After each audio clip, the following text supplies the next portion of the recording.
उस देश की नागरिक हूँ जो कभी सत्यम शिवम सुंदरम, कभी वंदे मातरम और कभी पंजाब सिंध गुजरात मराठा द्रविड़ उत्कल बंगा है। उस देश की नागरिक हूँ जो हर ठुकराए हुए की शरण स्थली बन जाता है और 7 समंदर पार परदेशियों को भी अपने भाइयों एवं बहनों कहकर संबोधित करता है। यही प्रेम की पूज्य भूमि भारतवर्ष कहलाता है, भारतवर्ष कहलाता है। आदरणीय प्राचार्य महोदय, मुख्य अतिथि महोदय, शिक्षकगण, अभिभावकगण एवं मेरे प्यारे भाइयों एवं बहनों, आप सभी को मेरा नमस्कार। आज मैं आस्था सोनी 11वीं मानविकी की छात्रा गणतंत्र दिवस के शुभ उपलक्ष्य पर अपने कुछ विचार प्रकट करने जा रही हूँ।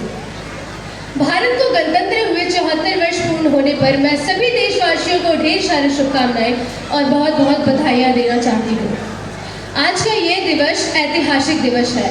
ये विनय पढ़ाओ एक नई राह, एक नए संकल्प और एक नए सामर्थ्य के साथ कदम बढ़ाने का ये शुभ अवसर है। आज़ादी के इस जंग में गुलामी का पूरा कालखंड संघर्ष में बीता है। हिंदुस्तान का कोई कोना ऐसा नहीं था, कोई काल ऐसा नहीं था जब देशवासियों ने सैकड़ों सालों तक गुलामी के खिलाफ जंग न किया हो, जीवन न खपाया हो, यातनाएं न लिया हो, आहुति न दी हो। आज हम सभी देशवासियों के लिए ऐसे हर महापुरुष को, हर त्यागी को, हर बलिदानी को नमन करने का शुभ अवसर है। उनका रंग स्वीकार करने का भी अवसर है। हम सभी देशवासी कृतज्ञ हैं पूज्य बापू के, नेताजी सुभाष चंद्र बोस के, रामजी अंबेडकर के, जवाहरलाल नेहरू के अथवा अनगिनत हमारे क्रांतिकारी वीरों के, जिन्होंने अंग्रेजों की हुकूमत की नींव गिरा दी। आज शायद इन्हीं महापुरुषों के कारण हमारे देश का संविधान बनकर तैयार हुआ। इनमें से सबसे अधिक योगदान डॉक्टर राजेंद्र प्रसाद का था, जिन्हें ना जाने कितने देशों का संविधान वो जुबानी याद था। भारत को गणतंत्र हुए 75 वर्ष पूर्ण होने पर आज हमारे देश के लिए ये बहुत ही महत्वपूर्ण दिन है। आज का दिन ही था जब हमारे देश का संविधान लागू हुआ। हमारे देश का संविधान एक मूल अधिकार और हमारे देश का संविधान एक अद्भुत दस्तावेज है।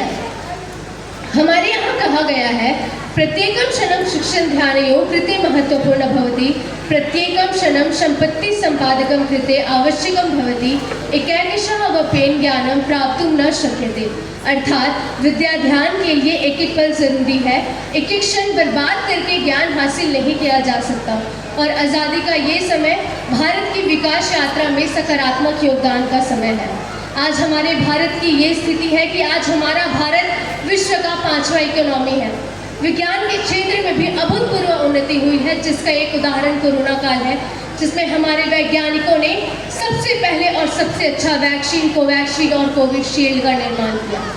स्पेस टेक्नोलॉजी में चंद्रयान 3 और आदित्य L1 की सफलता ने पूरे विश्व में देश के झंडे गाड़ दिए। यातायात और दूरसंचार में 4 लेन, 6 लेन और एक्सप्रेस वे का चलना अपने आप में एक उपलब्धि है। जम्मू कश्मीर में आर्टिकल 370 का हटना और 22 जनवरी को राम मंदिर का उद्घाटन होना, ये हम भारतीयों के लिए एक बहुत बड़ी बात है। हमारी प्राचीन सभ्यता पुनर्स्थापित हुई, श्री राम राज्य की कल्पना पुनर्जीवित हुई।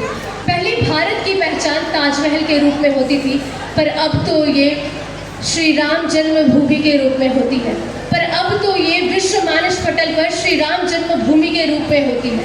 अटल बिहारी वाजपेयी जी ने शायद ये कहा था कि भारत किसी भूमि का टुकड़ा नहीं है, एक जीता जागता राष्ट्र पुरुष है। अटल जी ने कहा था कि ये वंदन की धरती है, अभिनंदन की धरती है, ये अर्पण की भूमि है, ये तर्पण की भूमि है। हम जिएंगे तो इस भारत के लिए और मरेंगे तो इस भारत के लिए, और मरने के बाद भी गंगा जल में बहती हुई हमारी अस्थियों को कोई कान लगाकर सुनेगा तो एक ही आवाज आएगी, भारत।